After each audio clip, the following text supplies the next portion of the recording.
Maquillage. Tov erev tov, lekulchen. Bonsoir, bonsoir, bonsoir.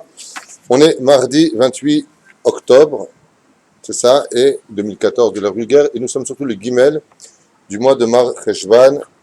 On reprend les cours Bezrat Hashem Bli Neder Bemetav Yecholtenu, du mieux que l'on puisse, en le dédiant bien entendu d'abord et avant tout en l'honneur de la Shechina pour tous les enfants d'Israël, ceux qui veulent se marier, ceux qui veulent des enfants, ceux qui veulent une bonne parnassa, Bezrat Hashem, tous ceux qui nous écoutent avec l'aide d'Hashem et qui, sans critique, veulent apprendre. Et avec votre permission, sourd pour l'élévation de l'âme de Yoni Avraham ben Sarah Rachel, Or Hashem Tenachenu Began Eden, et pour tous nos soldats, Bezrat Hashem, que Dieu les protège. Bien entendu, sans oublier la Yula d'un des plus grands tzaddik nistar de cette génération qui commence à être dévoilé, le Rav Shimon Cohen, puisque ce soir c'est sa Yula, et je me devrais d'ailleurs de rejoindre sa yeshiva tout de suite après le shiur, Bezrat Hashem à Aleph. Le shiur de ce soir, on va essayer de le faire en 1 heure, chose qui prendra en réalité des heures et des heures, mais on va essayer de faire un condensé en 1 heure, partageant plusieurs opinions, celles des mitnagdim, de les chassidim, ainsi de suite, pour essayer de comprendre un petit peu un des sujets les plus certainement discutés et les plus remis en question, c'est la force de la prière. Donc ce soir, c'est un shiur qui avait déjà été fait, mais on va le faire de façon différente.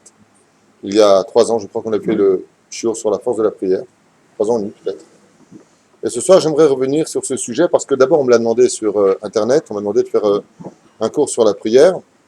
Donc sans plus tarder, on va essayer d'expliquer un petit peu qu'est-ce que la prière, comment ça fonctionne, à quoi elle sert réellement, pourquoi on n'est pas forcément écouté, et tout ce qui se cache derrière plusieurs opinions sur le domaine de la Hamida, de la prière elle-même.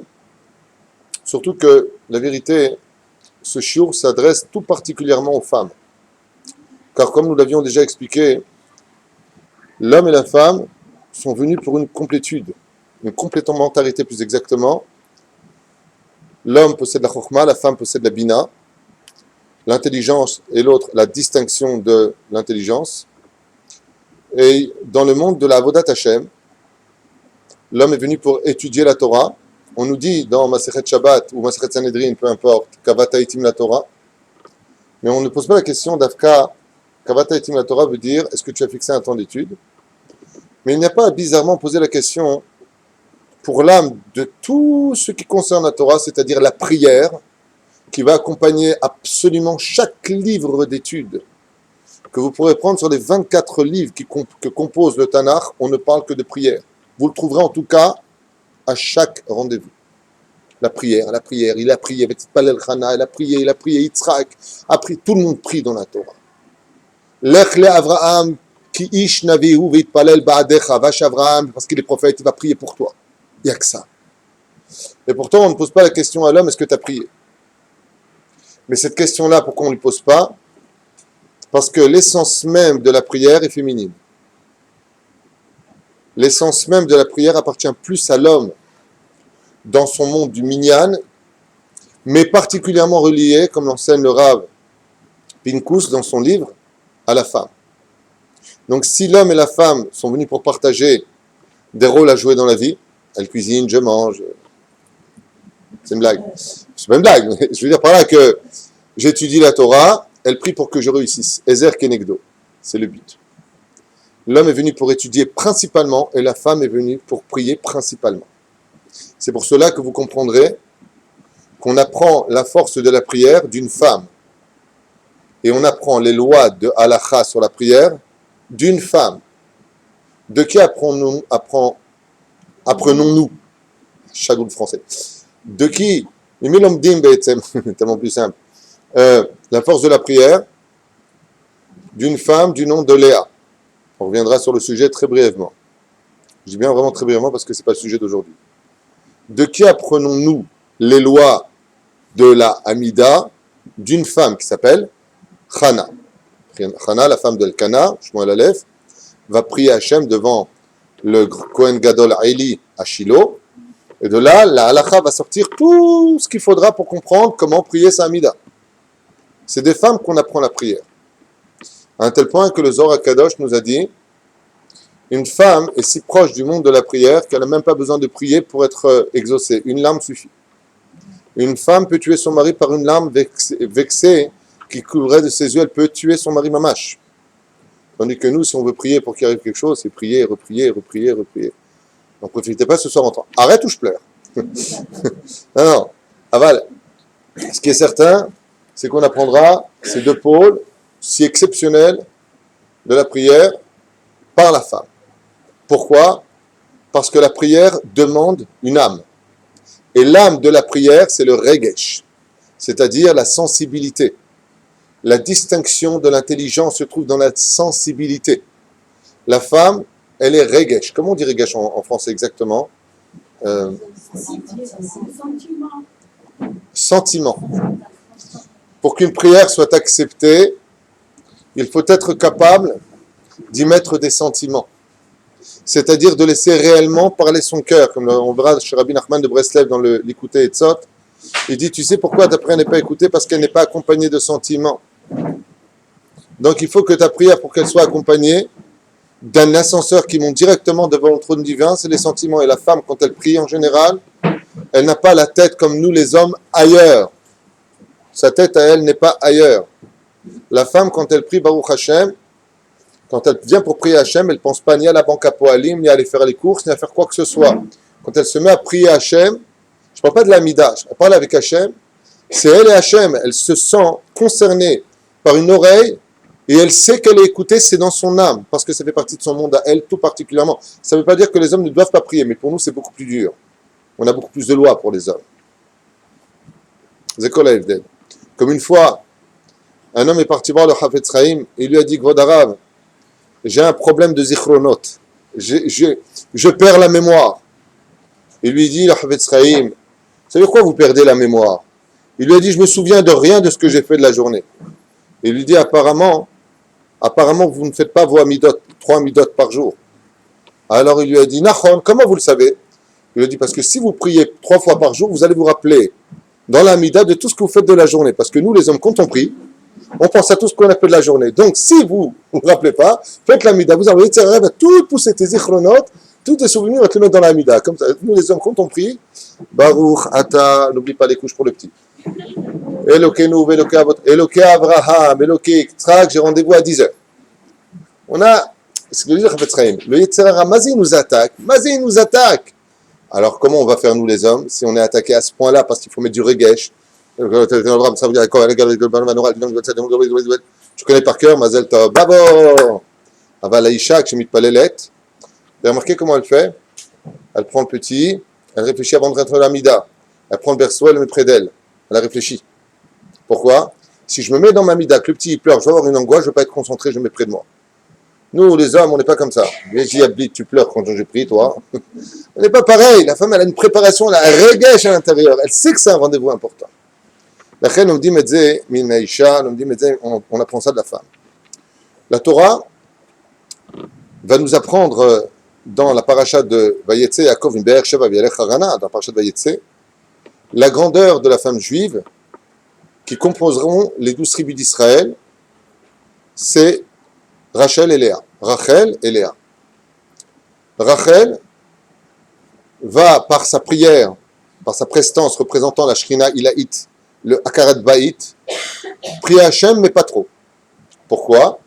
Parce qu'elle sait qu'elle est prédestinée à épouser le tzaddik de la génération Yaakov.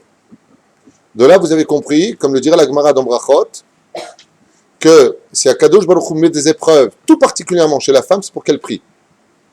La Gemara nous dit pourquoi est-ce que les Imaot, Sarah, Rivka, Rachel et Léa étaient akarot, étaient stériles, qui Akadosh Baruch Hu chafet betzfilatam shel tzadkaniot.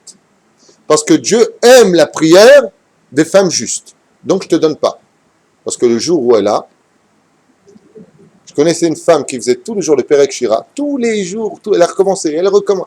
Le jour où elle s'aimerait l'arrêter. Chaval, continue. Non, j'ai plus besoin. Chaval. Ah, parce qu'hormis le fait de vouloir se marier, il y a encore autre chose. Enfin, vous êtes libre jusqu'à ce qu'elle tombe enceinte. Elle tombe enceinte, elle était libre. Chaval. Alors il y a un manque. Le manque n'est rien d'autre que l'ouverture à Baruch Haba Tfila. Bienvenue à toi, le monde de la prière. Léa, la Torah va oser perdre quelques psukim pour nous parler de ses yeux. Non pas à l'agent Gabin, l'élève Alpha Abdalim, mais nous dire qui est né Léa Rakot. les yeux de Léa, on en parlera quand on viendra sur la paracha, sont ternes. Sachez qu'elle avait de très beaux yeux, et que selon certains Parshanim de Tunis, Léa était encore plus belle que Rachel. Bizarrement. Il n'y a qu'un Tunisien qui pouvait écrire ça. Léa, c'est par excellence celle qui devait se marier avec Esav le Racha. Elle refuse sa destinée. Elle refuse ce qui fut prescrit même par la main d'Hachem. C'est bizarre. Pourquoi elle refuse? Comment une tzadékette peut-elle refuser? Et vous verrez que pas elle, Moshe va refuser. On peut se permettre de refuser un décret divin. Je veux pas. Par quel biais? Par la prière. La prière, c'est un joker. La prière, c'est une arme extraordinaire dont les tzadikim se sont servis toute leur vie. À un tel point que l'arme par excellence d'Israël, c'est la prière. Où est-ce que c'est marqué que l'arme par excellence d'Israël, c'est la prière? Parce que le peuple d'Israël est comparé à un animal, et lequel? Tola'at Yaakov. L'animal qui représente le peuple d'Israël dans sa force, chez les nations du monde, c'est l'aigle, chez Israël, c'est le ver de terre. Comme l'a dit le roi David qui a composé les Téhilim, je ne suis pas un homme, je suis un ver de terre. Vous avez remarqué, c'est quoi un ver de terre? C'est le seul animal qui n'a pas de membres. Il n'a pas de cœur, il n'a pas de foie, il n'a pas de rein. Tu le coupes en deux, il se part des deux côtés. Tu le coupes en quatre, il va de quatre côtés, le ver de terre. Il est capable de l'être du néant. Il n'a pas de dents, il n'a pas de nez, il n'a même pas d'yeux, le ver de terre. Voilà à quoi il sert. Il est naze, le pauvre. Et par contre, il est face à une machine cruelle, puissante, intellectuelle, réfléchie, qui s'appelle l'homme. Qui bouffe qui? Qui mange qui? Qui a le dernier mot sur terre? C'est le ver de terre, le naze. Et pourquoi lui, il aurait plus fort que nous? En quoi un ver de terre? Ouais, même si vous voulez faire comme ça, il ne peut pas, parce que s'il fait ça, il faut qu'il se tord en 10, parce que c'est lui-même. Ouais. Pourquoi le ver de terre, il est plus fort que nous? Parce que toute sa force, c'est la bouche. C'est tout ce qu'il a dedans. Le ver de terre, toute sa force, c'est ça. Il n'a même pas de langue pour goûter, il n'a rien. Il ouvre sa bouche, il ferme sa bouche, et c'est comme ça qu'il vit. Quand la Torah a comparé le peuple d'Israël, Akadosh Baruch Hu, il a dit au prophète, Tola'at Yaakov, c'est un ver de terre le peuple d'Israël. Sa force n'est pas dans ses armes. Sa force n'est pas dans son intellectualité. Sa force n'est pas dans sa façon de voir les choses de façon philosophique ou autre. La seule force que j'ai donnée à ce peuple, le peuple d'Israël, c'est ça. Betfilatam. Becharbi ou Bekashti. Yaakov, il dit, j'ai vaincu les nations du monde avec mon arc et mon épée. Et Rachidi, avec les mitzvot et la tefila. La force d'Israël, c'est la tefila. Léa décide de renverser l'histoire. Elle a dit, Mele, c'est pas dans le texte. Elle a dit, Melele, moi, je vais me marier avec un rachat. Et toi, ma sœur, tu vas te marier avec un tzaddik. Et tu vas avoir les 12 tribus, comme c'est prévu. Non, ça marche pas. Et Nel et Harakot, elle pleure. Elle pleure, et elle est regesh, et elle parle avec Dieu. Voyons ensemble, très brièvement et rapidement, parce que je vous dis vraiment, ce n'est pas le sujet du tout d'aujourd'hui que j'ai prévu, mais juste en préface du shiur. Rachel, à la base, devait être la mère des 12 tribus d'Israël. Seulement Léa va la doubler. Mchoum, si tu me dis maintenant qu'elle va la doubler, je comprends. Mais jusqu'où elle va la doubler? Sur les 12 tribus, combien va avoir d'enfants Léa? 6 garçons et une fille du nom de Dina. Et Rachel, 2 garçons. Alors qu'à la base, elle aurait dû avoir un garçon seulement et une fille. Qui lui a chouré? Qui lui a pris? Léa par sa prière. Alors Léa par sa prière va lui rendre un garçon, puisqu'elle était enceinte de Yosef, Léa, et que sa sœur était enceinte, Rachel de Dina. Elle va prier Hachem après les 40 jours de conception. Al-Pi al-Achaf, il ne faut pas prier, c'est du miracle. Et elle est tellement forte dans la force de la prière, Léa, qu'elle va réussir à transformer, à transverser les âmes. Yosef devient Dina, Dina devient Yosef. C'est elle qui fait la pluie et le beau temps avec la prière. Vous avez remarqué que Moshe Rabbeinu, une parenthèse dans la parenthèse, Moshe Rabbeinu, à chaque fois, il prie pour le peuple d'Israël pour le sauver constamment. On fait le veau d'or, il prie, ça nous sauve. On fait les miraglim, il prie, ça nous sauve. Ça nous sauve. Je n'avais pas prévu ça. Excusez-moi. Mon épouse, qui me sert aussi de secrétaire, que Dieu le bénisse. En plus, elle n'est pas payée. La reine, Moshe Rabbeinu prie pour le peuple d'Israël. Quand sa sœur a la lèpre, qu'est-ce qu'il dit? El na refana la, parashat be'alotecha, à la fin. Ouais. Et sa sœur guérit. Vous n'êtes jamais posé la question pourquoi Moshe il était bègue, c'était brûler les lèvres petit en mettant le charbon. Pourquoi Dieu l'a jamais soigné? Réponse de Chazal, il n'a jamais prié pour ça. Comme tu ne l'as pas demandé, je ne te le donne pas. Tu n'as pas demandé à être guéri de ça. Si Moshe avait demandé à Dieu, Ribono shel olam, guéris-moi des lèvres, Dieu l'aurait guéri. C'est marqué noir sur blanc dans mon livre, je vous lis exactement noir sur blanc. Kilo itpelel ba'avourze. Comme il n'a pas prié pour ça, Dieu lui... En d'autres termes, la prière, c'est un langage. Si demain vous dites, Dieu, pourquoi tu m'as laissé dans la galère et tout ça, Dieu, pourquoi tu m'as demandé de t'en sortir? Il y a une situation, vous savez ce que dit Rabbi Nachman de Breslev, aussi les Chachamim, ce qu'ils disent ici. La prière t'est donnée pour que ce que tu as besoin s'accomplisse. Donc il faut automatiquement le demander. On verra jusqu'où il faut demander. On avance doucement, doucement. Très brièvement, je vous le fais, je ne vous pose pas de questions pour aller vite. Léa devait se marier avec Esav. Sauf qui s'est marié la première? Elle, par le srout de la prière. Qui a eu l'aîné des enfants? Elle, par le srout de la prière. Réhouven. Qui a eu les enfants principaux? Elle. Qui? Lévi, troisième du nom. D'où sortiront les Kohanim? C'est pour elle. Ça vient de ses entrailles. Lévi est le troisième de ses fils. Cohen sort, c'est Aaron le premier Cohen de la tribu de Lévi. C'est pour elle. Donc la Keuna lui appartient. Plus que cela encore, le quatrième fils, celui qui deviendra le chef de ses frères, j'ai nommé Yehuda, d'où sortira la royauté d'Israël et le Melech HaMashiach. Il vient d'elle. Qui est enterré à côté de Yaakov Avinu? Par Rachel, Léa, par la force de la prière. Elle a tout chouré, elle a tout attrapé. Et ça répond d'ailleurs à une question qu'on m'avait posée récemment. On me dit, je ne comprends pas arabe. Si dans la Gemara, on nous dit que, dans ce que c'est marqué, la Gemara de Sota, Dav Gimel, marqué là-bas que quand quelqu'un vient au monde, bat ploni les ploni. La fille d'un tel sera mariée avec la fille d'un tel. Pourquoi tu veux que je me fatigue? Quel chidour? Dieu a décidé qu'on doit se rencontrer. Ouais. Une fois que tu l'as rencontré et que tu lui dis, alors, tu habites loin de chez toi, tu es né à quel âge? C'est des questions lourdes. Ouais, tu fixes sa date. Qu'est-ce qu'on vient de te dire? Fais attention, hein. Ne recule jamais ta date de mariage. De quoi? Shema yakdim lecha acher. De peur qu'un autre il te l'apprenne. Mais là, tu as envie de répondre à la question qu'on m'a posée. On m'a dit, mais c'est débile. Si cette femme t'est destinée, qui peut te l'apprendre? Celui qui a prié. La force de la prière peut défaire la destinée. Comme à dire Esther Malka, jeûnez 3 jours, pleurez, priez pour moi, et on a renversé Vaya Afochou. On est capable de renverser le monde par le biais de la prière. Mais elle n'est pas partie que là, elle est partie encore plus loin. Vous savez ce qu'elle a fait? Elle a tellement prié à Hachem pour avoir le srout d'être proche de Dieu et de servir Hachem, qu'elle a été aussi non seulement la mère du Mashiach ben David, mais elle a aussi le srout d'être la mère du Mashiach ben Yosef. Comment? Par Dina, qui donnera Osna, qui se mariera avec Yosef, qui donneront Ephraïm et Menaché. Elle a tout eu pour nous enseigner que dans ce monde, il n'y a pas de fatalité. La prière est là pour tout défaire. La prière est là pour tout changer.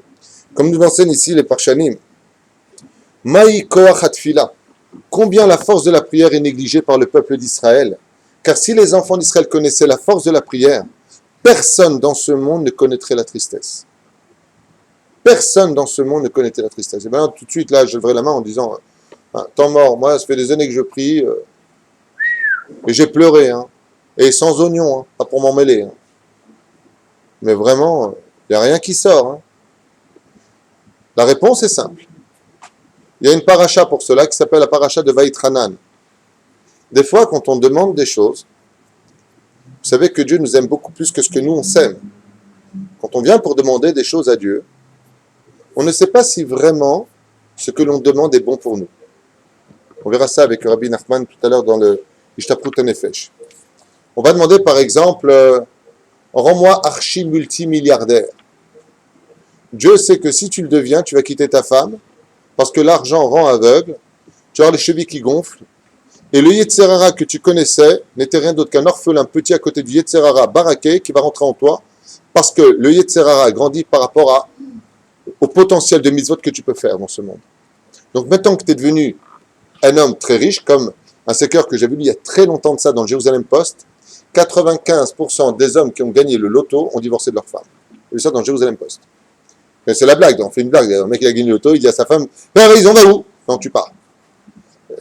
Vraiment, ce qui fait que des fois on demande, comme Moshe Rabbeinu qui va faire 515 tfilotes, laisse-moi rentrer en Israël. Dieu lui dit, mais arrête, tu as l'esprit moral, stop. Dai daber elai. M'explique, arrête de parler. Parce que ce que tu demandes n'est pas bon. Moshe Rabbeinu dit, c'est l'air, mais je me sors de la prière. Mais arrête. Parce que si tu continues encore une, je suis obligé de te laisser rentrer. C'est la fin du peuple d'Israël. Tu es tellement grand, Moshe, que si tu rentres en Israël, tu construiras le temple et je n'aurai pas qui frapper si les enfants d'Israël fautent, parce que ce qui sera construit de tes mains ne sera plus jamais détruit. Donc ne cherche pas à rentrer, parce que ton entrée en Israël provoquera la mort d'un peuple entier. Laisse tomber, arrête de demander. Donc comme nous des fois on demande et on demande des choses sans fin, ouais, il faut faire attention, est-ce que ce qu'on a demandé, c'est pour le bien ou pour le mal? Il va falloir beaucoup s'analyser. Est-ce que ce que l'on demande, par exemple, des fois, il y a une maman qui voudrait que son fils se marie vite. Ouais. Seulement, ce qu'elle a oublié, c'est que Dieu, lui, sonde le rein et le cœur de l'homme. Et que Dieu sait, contrairement à la maman qui pensait bien connaître son fils, que son fils n'est pas encore assez mature pour rencontrer une femme et créer un foyer juif qui est date Moshe Israël. Alors la femme, elle pleure, elle dit, pourquoi t'es coupé de prière, je t'en supplie. Il n'a pas 90 ans, le mec, bien sûr. Hein. Ah ben là, maintenant, de Ken Yotse, Akadosh Baruch Hu Boré Olam, lui, il sait exactement quand t'amener. Pourquoi? Parce qu'il n'y a pas mieux que lui. Le Rav Dessler, écoutez bien ce que j'ai à vous dire. Le Rav Dessler, dans son livre Mirtav Deve Eliyahu, écrit quelque chose qui va vous retourner la tête. Donc prenez-le comme une parenthèse et on n'ira pas plus loin. Le Rav Dessler explique et dit que la prière, c'est presque un chilul Hashem. Je répète, le Rav Dessler explique, Rabbi Eliyahu Dessler, que prier Hachem, ça pourrait presque être considéré comme un chilul Hachem. Pourquoi? Absolument. Donc de dire à Dieu, donne-moi ce que je veux moi, c'est que tu n'as pas confiance en lui. Est-ce qu'il y en a un qui surveille mieux ses enfants que lui? Non.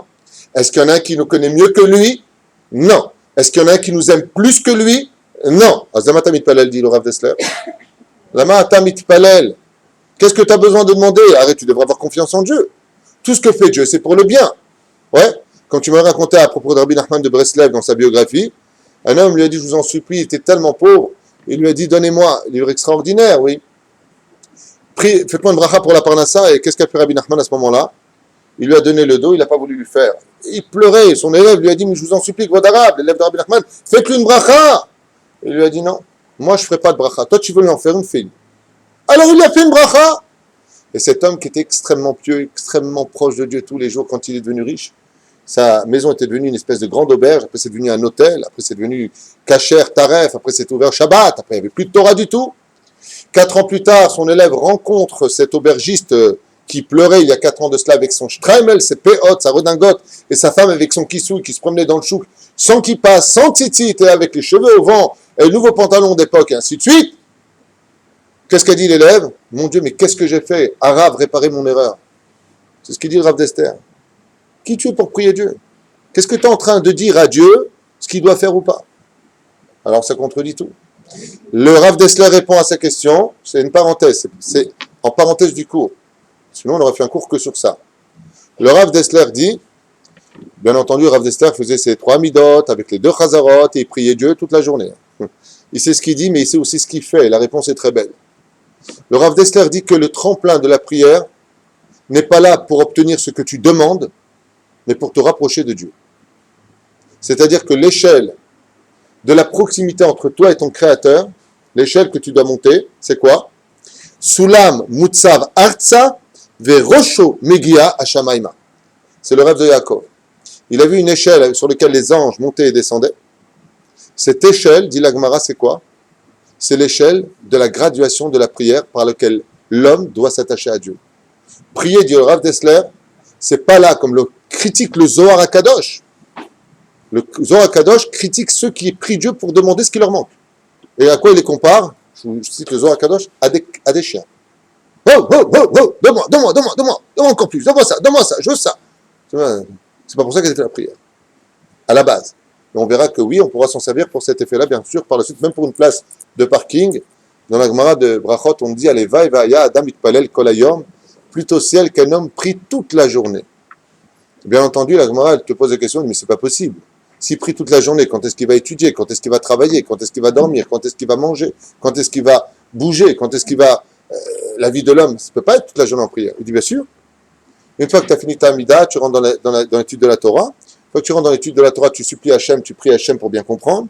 Une fois que c'est fini, avant de sortir le Beth Midrash, tu demandes à Hachem, tu pries Hachem que ce que tu as étudié, tu puisses le mettre en pratique et l'accomplir, que les Tzerat ne te pointent pas. Une fois que tu arrives au boulot, tu pries Hachem d'être honnête dans tes affaires, de ne pas arnaquer, de ne pas mentir, de ne pas tricher, de ne pas... Et une fois que Bezrat Hachem, tu rentres à la maison, tu pries Hachem d'être sympathique, trouver un truc marrant pour ta femme, pour pas rentrer avec une tronche de tchabéab, je suis crevé, et ainsi de suite.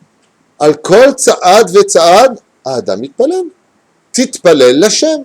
Bezrat Hachem, le mec, tout va bien avec sa femme, il rentre dans l'ascenseur et il prie Dieu, Yehi Ratzon, que je vive un bon shlom bayit. Et vous allez comprendre pourquoi il faut le faire. Donc, le mec, il n'y a rien, aucun problème. Pourquoi? Kitroufa kadma lamaka, c'est ce qu'on verra tout à l'heure. Donc, le vadaï, que la force de la prière est très importante.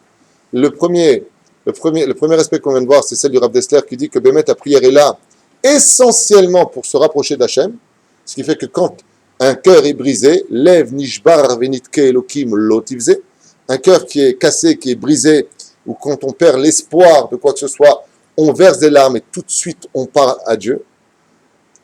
Il y a un très très beau machal dans la Gemara, magnifique, qui dit que tous les animaux ont une partie de Kidusha, mais il y en a un qui est un peu bizarre, c'est le Kelev Yam.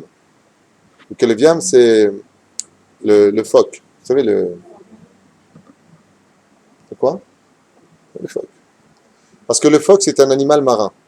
Mais quand il est poursuivi, il rejoint la terre. Il dit qu'il y a une espèce de hypocrisie extérieure à cet animal qui se nourrit de poissons, qui a des palmes pour aller dans l'eau, et qui pourtant, dès qu'il est en danger, il monte vite sur la terre. Quand il veut se reposer, par exemple, il ne se repose pas dans l'eau. Il se repose sur la terre, qui est son antithèse quelque part. Il dit, tu sais pourquoi Dieu a créé cet animal pour le peuple juif? Oh. Et les autres aussi. Alors pourquoi lui? Il dit pour t'apprendre que la nature du juif, dès que nous, on est là, dans ce monde, ah, et ça va, ouais, ça va, moi j'ai peur de personne, attention, celui qui bouge, narclo, hein, attention, hein, darballak, hein. Et dès qu'on a, allô maman bobo, comment tu m'appelles, je suis pas beau, qu'est-ce qu'on fait? On prie. Une fois, j'avais un oncle, que Dieu repose son âme, je venais de faire teshuva à l'époque. Vraiment, je venais de faire teshuva, je comprenais rien à la Torah, je ne savais même pas ce que ça voulait dire le mot Torah, rien. Mamache, quand je vous dis rien, c'est rien. Et mon oncle me dit, dis-moi, tu crois vraiment, toi, ces bêtises, Dieu, machin?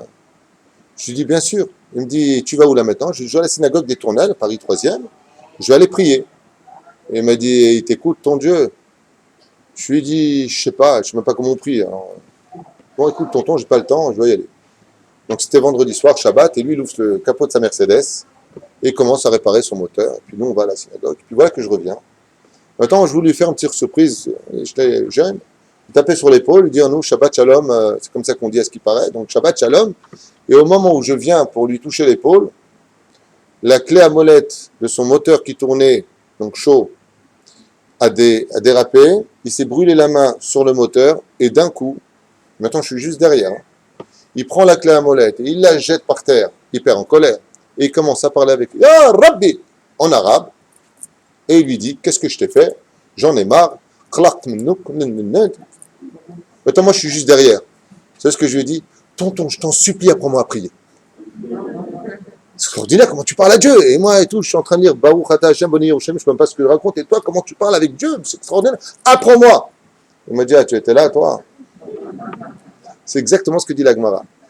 Le phoque, dès qu'il est en danger dans l'océan, il retourne vers Yabasha. Le peuple juif, dès qu'il est en danger, vous avez remarqué à la radio, en Israël, que Dieu bénisse ce pays, Jamais vous allez entendre Bezrat Hashem, Imirtza Hashem. Ça, on n'entend pas. Mais quand on est en guerre, incroyable. Hein? Les sirènes, à la radio, Kol Israël, et on demande au Bachor Yeshiva de prier. Ah, le Keleviam, il revient sur la Yabasha. Ce que dit la Gemara. Pourquoi le peuple d'Israël est comparé aussi à cet animal? Pour te dire que le peuple d'Israël, dans sa nature, dès que ça va pas, même s'il te dit je crois pas en Dieu, à l'intérieur, il sait que c'est sa source, il revient à Yabasha et il reprie à Kadosh Baruch Hu. Tov, yalla. Kach omer Bezrat Hashem. ובזה באה התורה הקדושה למדך שתפילה אין פירושה רק להגיש לפני הקדוש ברוך הוא את חסרונו של האדם וקבלם, אלא בכוחת התפילה לשנות סדרי בראשית ולשנות חוקים קיימים ולתת לאדם את מבוקשו. Les Chachamim nous disent ici, on est dans le livre d'Abrot Eliaou du Rav, je dis son nom, que je me pardonne, Eliaou Pinchasi, un des plus grands Talmid Chacham de cette génération, un des bras droits du Rav Ovadia Yosef, que son mérite nous protège, et il dit ici que le biais de la prière est venu dans ce monde pour l'homme afin d'être capable de changer la nature des choses, la destinée et le mazal de l'homme. Donc la prière, comme je vous l'ai dit tout à l'heure, c'est un joker hors du commun qui est capable de changer la destinée, qui est capable de changer la fatalité. Et si je pouvais me permettre de le dire en arabe, la prière est l'antithèse du mektoub. Tu peux changer un homme. Une fois, on est venu me voir pour un shlom baït, et il m'a dit, qu'est-ce qu'elle est lourde, ma femme. Je dis, non, l'omekabel. Non, mais qu'est-ce qu'elle est lourde, ma femme. L'omekabel. Je lui ai dit, bon, dis-moi ce qu'elle fait à la maison. Quand il m'a dit, je lui ai dit, qu'est-ce qu'elle est lourde, ta femme. Alors, il me dit, qu'est-ce que je fais? Non, mais vraiment, Veda. Hein. Alors, il m'a dit, oui, hein, je ne veux pas subir toute ma vie. Je lui ai dit, est-ce que tu as prié au moins une fois pour qu'elle change? Il m'a dit, non, ça, jamais. Je lui ai dit, qu'est-ce que tu es lourd, toi aussi? Je ne comprends pas. Tu as une femme qui est vraiment blider caca. Et blider, hein, qu'elle hurle surtout, il ne faut pas qu'il y ait une tâche, il ne faut pas que c'est ceci. Est-ce que tu as prié Hachem pour changer son cœur? Est-ce que tu as fait ce qu'il fallait faire? Mais il ne change jamais. Je dis, d'abord, avant de me parler d'un shlom, tu pries pendant 1 an ou 2, que il change son cœur. Maximum, si vraiment ça ne marche pas, tu auras payé tes dettes avec elle. Il m'a dit, quelle dette? Il m'a entré vivant, ça veut dire. Kasha meod meod. Comme c'est marqué ici, qu'est-ce que c'est la prière? Ce n'est pas quelque chose qui est capable d'exploser une situation, mais c'est comme une mekadachat, c'est-à-dire, vous avez déjà vu une perceuse. Vous avez un système qui tourne sans rien, et vous avez le système marteau. Vous avez remarqué ça? Le système marteau, c'est quoi? Ça veut dire que ça tape et ça fait ça. Ta ta ta ta ta ta ta ta ta ta. Il dit tfila, c'est comme une mekadacha. Ta ta ta ta ta ta ta ta. Donc doucement, doucement, ça finit par creuser, comme c'est marqué à propos de Léa. Pourquoi est-ce qu'elle avait les yeux racottes? En d'autres termes, les yeux étaient enfoncés parce que ces larmes, petit à petit, ont creusé ses cernes, d'où le côté un tant soit peu délicat de son visage qui était frappé par la prière, mais on a vu que le résultat n'en était pas moins grand. C'est pour cela que le peuple d'Israël doit comprendre, une fois de plus, qu'il n'y a pas de fatalité, comme c'est rapporté ici, regardez bien. Omer Arav, Arem Askirim et Bideyom et Akedat Yitzhak, tous les jours on rappelle l'Akedat Yitzhak. Yitzhak avait un srout qui était extraordinaire, son père s'appelait Avraham, sa mère s'appelait Sarah, et pourtant la Torah nous dit Lo ne'ena Yitzhak, lo bisruta akeda, lo bisruta ba, lo bisrutima et la bisruta tfila. Yitzhak n'a eu le mérite d'avoir des enfants si ce n'est que par le biais de la prière. Ni le srutavot, tout ce qui est marqué dans Rachid qu'on peut voir, sauf de la finalité où il y a dal itpalel. Car, comme a dit Rabbi Eliezer, Gdolat tfila yoter mimaasim tovim. La prière est si grande devant Dieu qu'elle est plus belle que la plus belle action du monde. Comme c'est marqué dans Baba Batra, Bedaftet Amud Bet, et Vechen Amud Yud en haut, on nous parle là-bas de la valeur de la tzedaka et de la valeur de la gemilut chasadim. Qu'est-ce qui est plus grand que de donner de la tzedaka? Quand un homme donne de la tzedaka, il accomplit 6 anges dans l'action de tzedaka. Aval Agmara nous dit, quand il fait de la gemilut chasadim pour l'autre, il en fait 11. Bamedvarim amorim, mazel la gemilut chasadim. Si tu ne peux pas aider quelqu'un financièrement, qui te raconte ses problèmes, qui a besoin de dépencher son cœur, alors les chachamim, ils te disent, il y a plus grand que de l'aider financièrement. Bon, si tu peux, tu le fais aussi. Hein. Le mec, il dit, non, je ne veux pas donner de l'oseille, je vais prier pour toi. Non. Et ne dis surtout pas quand on vient de te demander de l'aide, Dieu t'aidera. Il n'est pas venu voir Dieu, il est venu voir toi. Donc aide, parce qu'en toi, il y a une partie de Dieu. La reine, Amrou Chazal, qu'est-ce qui peut l'aider encore plus que tout? Titpalel alav. Quand quelqu'un il t'appelle, j'ai perdu mon travail, ma femme m'a quitté, toutes sortes de choses difficiles. Qu'est-ce que tu crois qu'il attend de toi, que tu vas lui retrouver un travail? Que tu vas lui ramener sa femme? Elle est partie avec un autre. Qu'est-ce qu'il attend de toi? Sur le domaine psychologie, on dit, ça lui a fait du bien de parler. Ce qu'il attend de toi, et ce que tu dois comprendre, c'est que tu pries pour lui. Je m'entretiens souvent avec des gens par le site, et ils m'écrivent à la fin. À un moment, j'ai écrit à une personne, qu'est-ce que je peux faire vraiment pour t'aider? Est-ce que je peux t'envoyer peut-être de l'aide? Est-ce que je peux t'envoyer quelque chose? Et il m'a répondu, non, la prière suffira. Je sais que c'est la meilleure des armes. Outsodek. Et je lui fais un clin d'œil. Outsodek. C'est Khlit Palel. Quand vous entendez quelqu'un qui va mal, rentrez chez vous, priez pour lui. Vous savez pourquoi? Parce que tout celui qui prie pour l'autre, et que lui-même était concerné par ce problème dans un an, parce qu'il a eu le chesed de prier pour lui, il n'aura pas ce problème lui-même. Je vous donne un joker.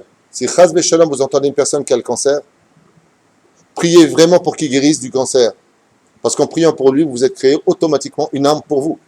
Comme c'est marqué pour Abraham Avinu. Abraham ne pouvait pas avoir d'enfant. Il était stérile. Abimelech a été frappé par Dieu de stérilité. Abraham prie pour qu'il ait un enfant. Comme il a prié pour qu'il ait un enfant, il a eu lui-même un enfant. Quand tu pries pour la parnassa de quelqu'un d'autre, tu seras le premier à être concerné par la conséquence positive de ta prière. Donc, il y a un tzorer. Par la suite, ils nous disent, donc, comme on le voit chez Moshe Rabbeinu, avec toute la grandeur de cet homme qui a donné la Torah, Moshe Rabbeinu a pu sauver constamment la vie du peuple d'Israël que par le biais de la Tfila. Korachel Israël, comme on l'a dit tout à l'heure, Zot a Tfila. Il y a un Mahamar extrêmement incroyable qui parle du sentiment et pour lequel je ne sais pas si vous le savez ou vous êtes peut-être rendu compte de cela, mais dans la paracha des Meraglim, un événement tragique va se produire et on le paiera jusqu'à la fin des temps. J'ai nommé Tisha B'Av. Jusqu'à la veille de Tisha B'Av, les enfants d'Israël écoutent du Lashon Hara par les Meraglim, ouais, les 12 explorateurs, soit 10 qui en feront, et ils verseront des larmes en regrettant d'être sortis dans le désert pour entrer dans le pays d'Eretz Israël, un pays où s'écoule le lait et le miel. Akadosh Baruch Hu, pour les punir, leur demandera pendant 40 ans, de se créer eux-mêmes des trous, c'est-à-dire de se créer des kévers, des tombes, et tous les enfants d'Israël devront s'allonger. La veille de Tisha B'Av. Sachez que pendant 40 ans, sur ces milliers et milliers de juifs, ces centaines de milliers de juifs qui s'allongeaient, 15 000 restaient à même le sol. Et c'est pas compliqué. 15 000 fois 40, 600 000, qui correspondait aux 600 000 qui ont refusé d'écouter Hachem. Seulement, il s'est passé quelque chose d'incroyable. Lequel? C'est que le dernier Tisha B'Av, combien se sont allongés des survivants du Lashon Hara? 15 000. Et voilà que Tisha B'Av arrive. Les femmes viennent voir si leur mari est toujours vivant. Et le mari dit, « Coucou, tu es vivant? Oui, mince.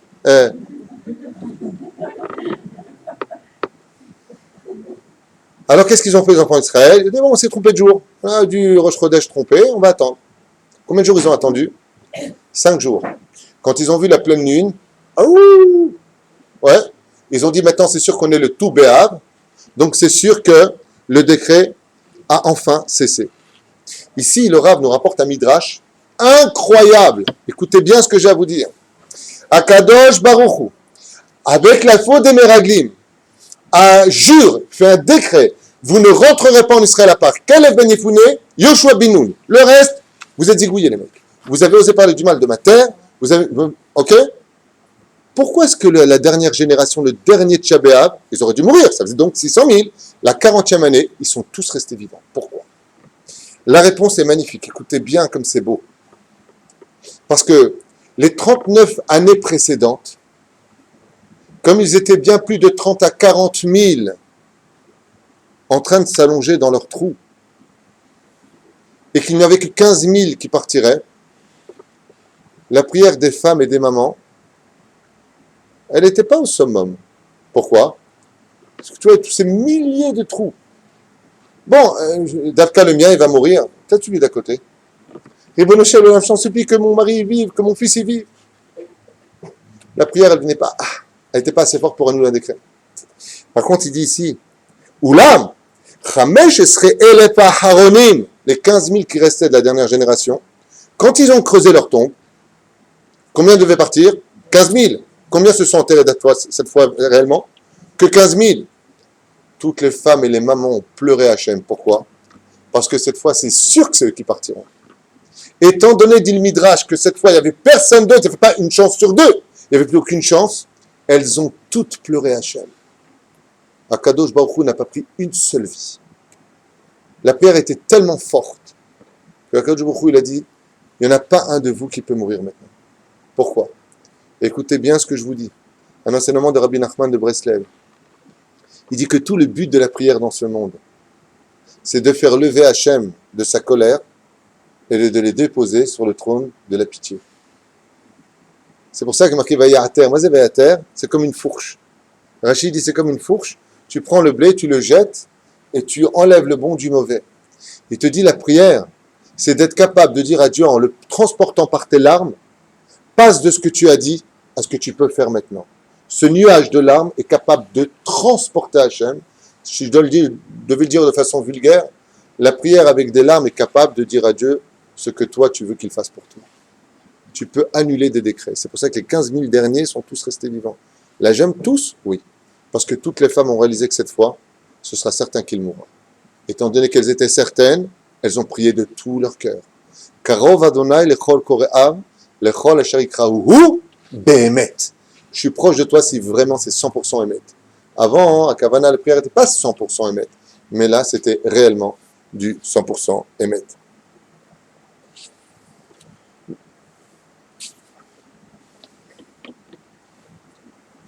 Un autre terme qui est rapporté ici, au nom de la Gemara de Sanhedrin, à la page 44, Amoud Bet, qui nous dit pourquoi est-ce que la prière doit être constamment Shgura Bepiv Shel Adam? Pourquoi est-ce qu'on doit être constamment en train de prier? C'est bien. Leolam Adam Yagdim Tfila Letzara, afin que les malheurs ne viennent pas chez toi. C'est pour cela que l'antithèse de la prière, ce que Dieu déteste le plus au monde, on en a souvent parlé dans le Shiurim, sont les gens qui se plaignent. La plainte de ce que nous sommes, de ce que nous avons, de ce que nous possédons, c'est l'antithèse de la prière. Plus tu te plains, plus tu t'éloignes de Dieu. Si tu as des problèmes, comment tu fais? On est humain, prie pour que ça s'arrange. Si tu ne veux pas avoir ces problèmes, la Gemara dans Sanhedrin 44, Beth nous dit, si tu ne veux pas avoir ces problèmes, prie pour ne pas qu'ils arrivent. Si tu veux marier tes enfants, à partir de quand tu pries? Que Bezrat Hashem, Eskel et Yeladim, que tu me donnes le mérite d'avoir des enfants, avant même que tu les aies, tu dois prier pour eux. Pour qu'ils se marient, tu les as pas. Non seulement je te demande, Hashem, de me donner des enfants, mais Yehiratson milefanecha, que eux aussi tu leur donnes la possibilité de se marier. Anachnu vetzeetzaen ou vetzeetzaetzaen. Nous et nos enfants et nos petits-petits-enfants et nos petits... Oh, où tu vas? Parce que si tu pries pas, et que lui, il a fait Zera Levatala, ou qu'il a dragué des filles pour leur voler leur virginité, il peut se condamner à des décrets terribles si ta prière n'était pas là d'avant. Vous savez pourquoi des fois vous voyez des gens autour de vous qui ne méritent pas du tout ce qu'ils possèdent à vos yeux, et vous dites, je comprends pas, j'ai le kissou, j'écoute mon mari, je mange cachère, je me prive de tout, je vais à l'hôtel, je suis obligé de rester dans ma chambre parce que c'est mélangé, et l'autre gourde là-bas, et Bliderkek fait rien, ni Shabbat, elle est à poil devant tout le monde, elle parle avec les hommes, elle se montre, elle frime, elle n'a pas d'anava, elle n'est pas chômère de Shabbat, elle a tout. Les Chachamim, ils disent, tu sais pourquoi? Parce qu'elle avait une grand-mère extraordinaire qui a passé son temps à prier pour elle, avant qu'elle ne vienne au monde. Ça s'appelle Srut Avot. Elle a du Srut Avot. Elle a eu des grands-parents qui ont prié pour elle. On avance. Vous l'avez compris. Leolam Adam, c'est-à-dire que quand, par exemple, vous avez des événements qui viennent à vous, ça tape à la porte de votre cœur. Vous allez voir quelqu'un qui, a subi une épreuve très difficile. Quand vous sortez, priez pour elle. Et ensuite, priez pour vous. Et bon Shalom, il ratson que jamais tu me mettes à l'épreuve. jamais tu me fasses passer par cette épreuve. Tu pries Hachem, c'est ce que dit la Gemara. Leolam Adam Yitpalel, chez l'Otavo Alav Atzara. Prie Dieu avant que ne vienne le tsar. Pourquoi? Parce que quand vient l'ange accusateur qui dit là maintenant il mérite tel coup, vient l'ange de la prière et dit non mais tu ne peux pas lui donner celui-là. C'est Davka, il a dit tout sauf ça. Bon alors ça, vient l'autre ange de la prière, il a dit tout sauf ça. Bon alors on fait rien. La prière elle-même, elle dit alors prends-moi moi. L'ange de la prière, il dit à Kadosh Baruch Hu, que moi je sois le sacrifice sur le misbéach. Ani mechaper alav, tfila mechaperet. Vous avez compris maintenant pourquoi le jour de Kippour on ne fait que prier. Le jour du pardon des fautes, qu'est-ce qui nous fait la capara des fautes? La prière. Car chaque mot que nous allons prononcer est un ange qui monte sur le misbéach pour être à notre place à nous. Chez Nehemar, un shalema farim sefatenu. Avant nous avions le Beth Amikdash, nous pouvions emmener des animaux. Aujourd'hui on n'a plus. Viens les Chachamim, ils nous disent un shalema. Tu viendras compléter parim le taureau que tu as amené sur le misbéach. Sefatenu par la puissance de la prière. Ça veut dire que par la puissance de la prière, nous pouvons créer un ange qui va porter pour nous la maladie et pas nous. Kedaïulo, qui va porter pour nous la pauvreté et pas nous, parce qu'on a prié. Car la parole, vous l'avez bien compris, est créatrice. הקדוש ברוך הוא מכין שולחנות ארוכים מכל טוב, ואם רוצה לקבלם, אך ורק על ידי התפילה. כי בלעדי התפילה, מפתח התפילה, לא יקבל. Et regardez ce qu'il dit ici, c'est très dur, très important. Il dit qu'en réalité, dans le monde d'en haut, sont préparés pour nous des centaines de milliers de hatavot, de choses super pour nous. Mais que ces choses ne peuvent venir chez nous que si on a été capable de prier dans l'ordre chronologique qu'on va expliquer maintenant et qu'on les a demandées à Dieu. Sinon, elles restent en haut. Alors ça contredit tout. Le Zohar, il a dit, ne sois pas celui qui dit tout le temps, donne-moi, et donne-moi, et donne-moi. Et là, il te dit, en haut, il y a tellement de choses qui sont préparées, c'est à toi de les demander. Comment on demande à Dieu? Il y a des conditions pour cela, et vous allez comprendre de quoi je parle tout de suite, puisque on rentre dans le deuxième volet du Shiur. D'abord, il y a la paracha du Vaïtranan. Il y a 4 conditions pour prier à Hachem.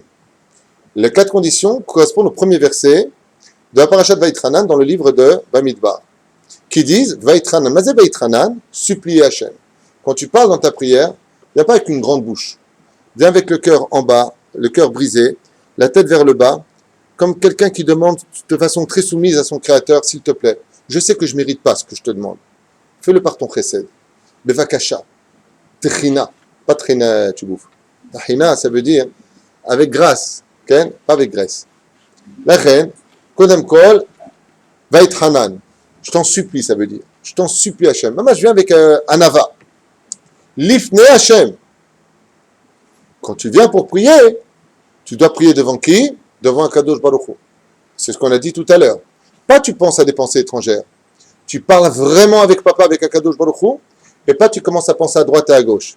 Par exemple, tu parles vraiment avec Hachem, ton portable sonne, tu es en plein nidbody, tu es en pleine prière, et toi tu fais ça. Il y a marqué Lifne Hachem, devant Dieu, pas devant ton portable. Mata ose, ta prière elle ne sera pas reçue. Parce qu'il y a marqué Lifne Hachem. Ba'etaï. Mais c'est Ba'etaï. En un temps précis. Vous savez qu'il y a 2 choses qui ont existé de façon soudaine dans l'histoire. Les nuages et l'arc-en-ciel. Les nuages sont là comme signe qui accompagne dans la Kabbale les arcs-en-ciel. Et à quoi jouent comme rôle les nuages quand c'est très nuageux? D'ailleurs, vous avez remarqué que quand c'est nuageux, ça prend quelle couleur le ciel? Le ciel, quand il est beau, il est bleu et clair. Quand on dit qu'il est nuageux, ouais, c'est qu'il y a une colère dans les cieux. Ce qui fait que, comme le dit la Gemara dans Brachot, pourquoi Dieu a créé les éclairs et le tonnerre? Pour inciter l'homme à comprendre qu'il y a un créateur du monde et qu'il ait peur dans son cœur. Pour réveiller l'homme. Boum! Il a peur. Il se rappelle, il lève les yeux vers le ciel. La prière, quand il pleut, par exemple dans la Kabbale, je vous donne un exemple concret, dans la Kabbale, quand vous faites un compte sur une personne, voir qu'est-ce qui va se passer pour lui, je parle de la vraie Kabbale, je ne parle pas de Madame Soleil. Sachez que s'il y a des nuages dehors, tu ne peux pas faire le compte. Parce que, automatiquement, les nuages sont en train de te dire que ce n'est pas le moment. Il y a un peu de colère. Mais quand tout est clair dans la vie, le ciel est beau, vous avez remarqué que notre Neshama le ressent. Tout va bien dans la vie d'une femme. Tout va bien dans la vie d'un homme. Ok, il marque une Tunisienne, tout va bien. Et donc, une Algérienne, pardon. Oh, une Algérienne, et donc, je vais me faire déchirer. Et donc, il marque une Algérienne, ou une Tunisienne, marocaine, c'est pas important. Et à ce moment-là, il fait gris dehors. Gris de gris. Gris, ça s'appelle chez nous rasra. Ça veut dire, comment ça va? Je sais pas, j'ai une remmain en moi, je sais pas, j'aime pas ce temps. ça influence sur l'âme. L'âme, quand il fait pas beau dehors, il fait gris, ça devient noir, elle est pas bien. On a envie de rien. Quand il fait beau, on a envie de sortir, on a envie de vivre.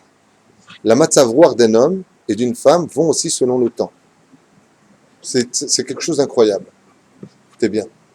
Rami nous disent, les nuages sont là comme un espèce de paravent entre l'homme et sa prière. Al-Pi Alacha, il est impératif, même Rabbi Nachman enseigne dans son écouté Etzot, il dit, il est impératif de prier, si tu veux que ta prière soit reçue, quand tu as une fenêtre qui donne vers le ciel. Il faut que tu pries dans un endroit fermé. Pourquoi? Pour être en rapport avec ton Créateur. La reine, il dit, Amar Rabbi Meir, caché Yom Adin, Shakadosh Baruch Hu dan et Adam bakever yoter midin shel geinam afilu tzadikim lidonim bo ואפילו גימול לחלב מה יעשה וינצל מדין קבר אוהב צדקות ואוהב תוכחות ומילות חסדים מתפלל תפילתו בכוונה.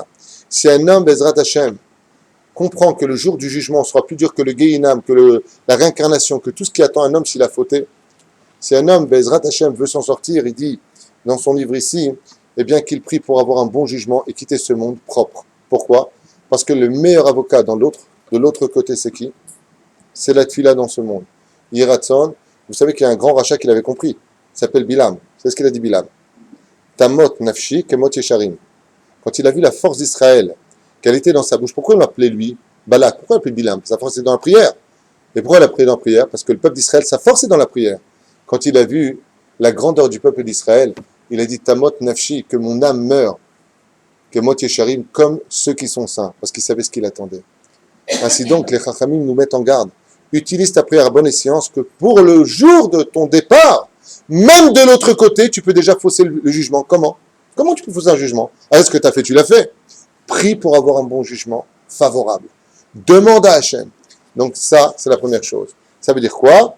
Ça veut dire que Ba'et Haï, choisis le moment pour prier. Il y a des moments où c'est pas le moment de prier. Et il y a des moments où oui, c'est le moment de prier.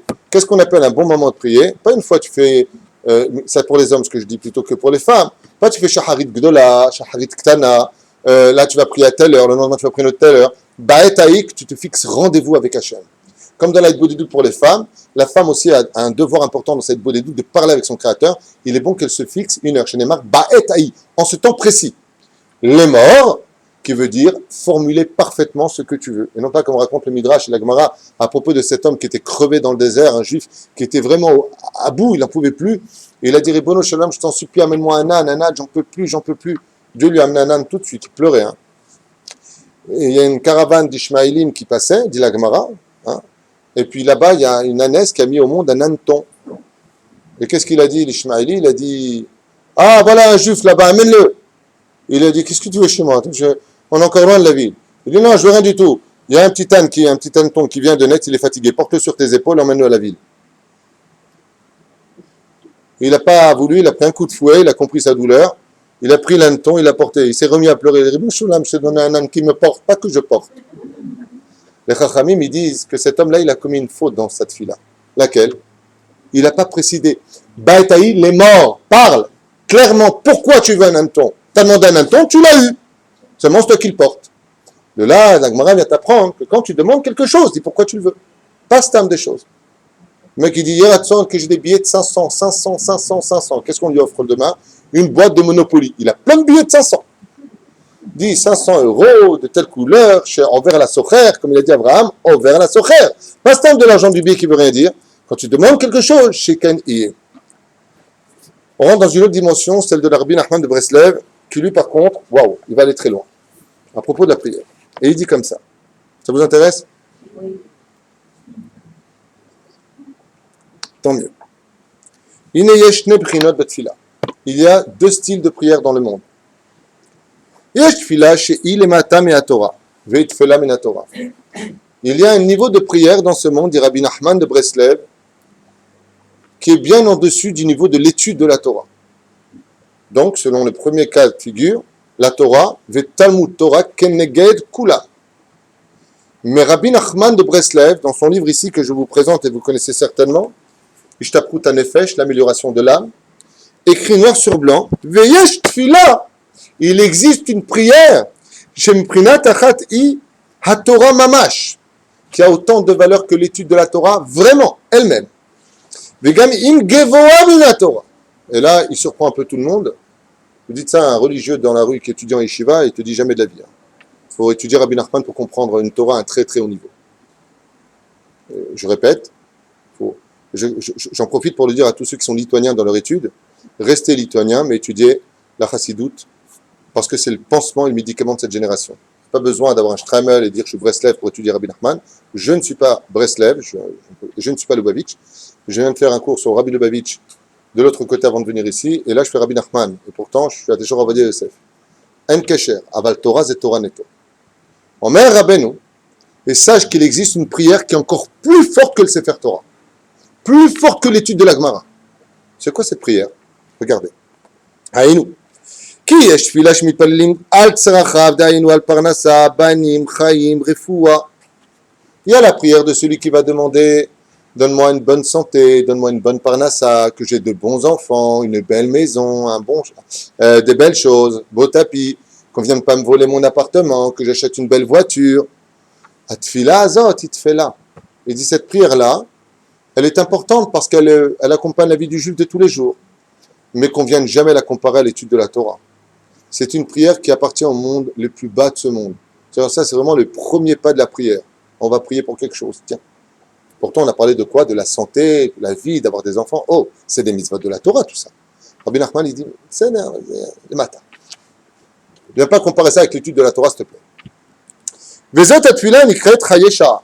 Et tu dis, pourquoi cette prière-là, elle est basse au niveau de son niveau? Parce que tout ce que je viens de dire ne comprend que l'histoire de la vie, de l'humanité, d'une vie. Combien on vit sur Terre? 80 ans. Si vous posez la question à quelqu'un qui est sur le point de mourir, combien de temps tu as vécu? Il te dit 1 heure. Dans la Talmud, toute la vie d'un homme s'appelle Haye Sha'a. Comme c'est marqué dans ma Masechet Ta'anit, Bedaf Kaf Alef Amud Alef. Là-bas, on nous parle des anges qui reprochent à Rabbi Yochanan et Ilfa de quitter la yeshiva pour perdre leur temps dans le monde du travail en disant quoi, vous avez quitté la yeshiva de la Gemara, raconte là-bas, pour Haye Sha'a, c'est pour la parnassa. Comment tu vas vivre? Comment tu vas. Laisse pas tomber l'étude de la Torah, t'es malade ou quoi? Laisse pas tomber cette étude. Chaye Sha'a. Il dit, d'accord, tu demandes la parnassa mais il faut bien vivre. On verra la suite. Ville matam minatorot felaila. Cette fila-là qu'on demande tous les jours, donne-lui la santé, donne-lui le foie shlema, donne-lui. C'est vrai. Aval zetafel. Ki bevadaï mishmipalel atzorche gufo eno mitkaven klal b'jui la Torah.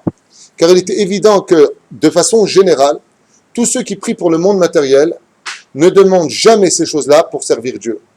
C'est une prière individuelle. C'est une prière qui le concerne lui et son corps, pour avoir une vie de qualité pour lui.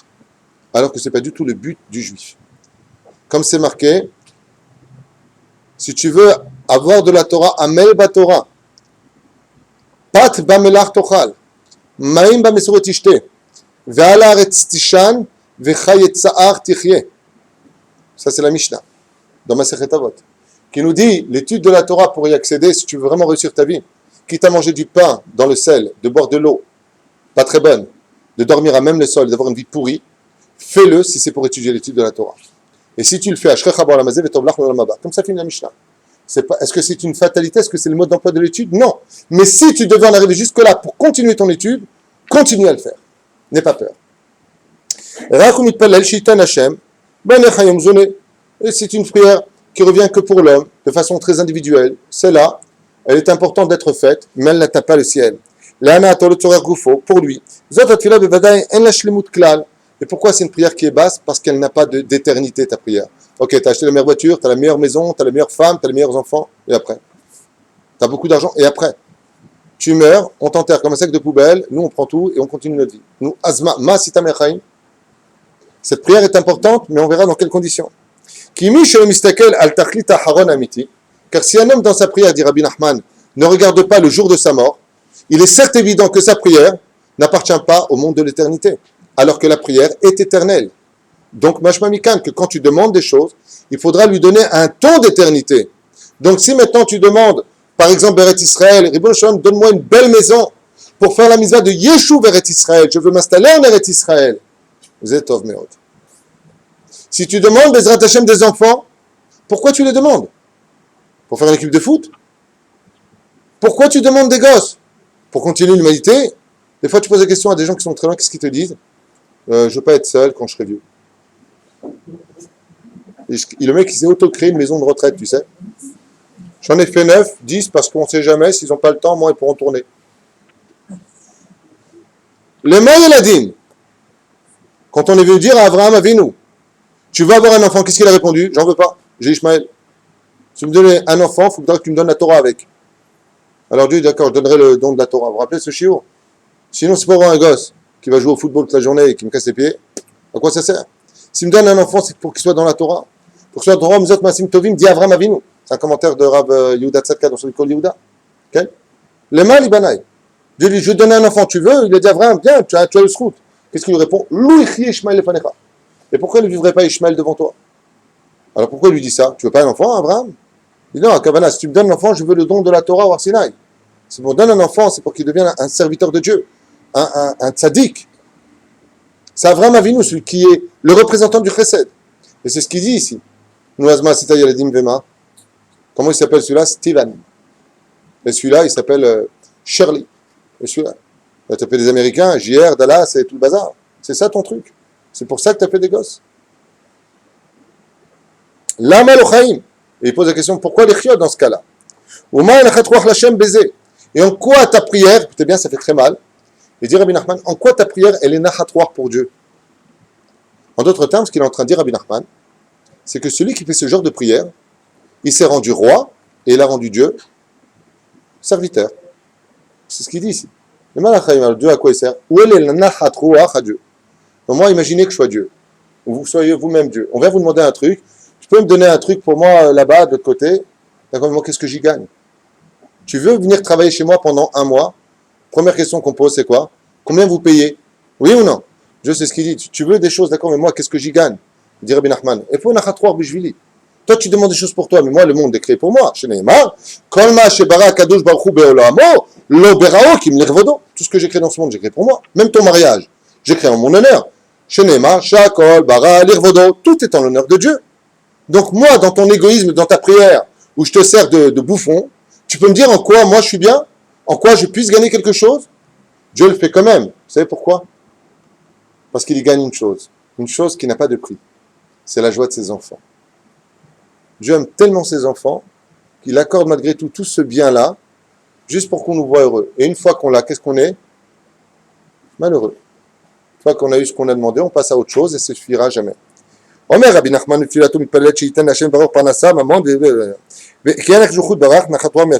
faut savoir que Dieu n'est pas content de ce genre de prières, en général, si elles ne sont pas reliées à lui. Et il dit, il y a par contre un deuxième niveau, la Torah.